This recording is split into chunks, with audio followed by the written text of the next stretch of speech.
True Wallet 係建立喺一條叫做 Volta 嘅區塊鏈上面，所以新用戶首先要第一步就係要下載一個叫做 Anchor Wallet 嘅區塊鏈門戶應用程式。打開你嘅 App Store，搜尋 Anchor，去到 Anchor Wallet，你打開呢個去，你會揀創建新帳戶，喺呢度揀購買帳戶，選擇一個叫 Volta 嘅區塊鏈。你會係俾個一次嘅費用開一個新嘅戶口。喺呢度你可以揀一個帳戶名稱，最多9個位，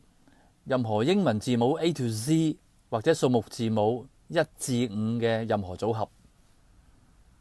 例如 My Name 123咁樣呢個例子啦。好啦，冇人用，我可以揀下一個。下一步呢度選擇唔好需要生物識別，例如手指模或者人面識別，因為操作起上嚟係比較麻煩嘅。下一步就係支付同埋創建戶口。開咗戶之後，緊記一定要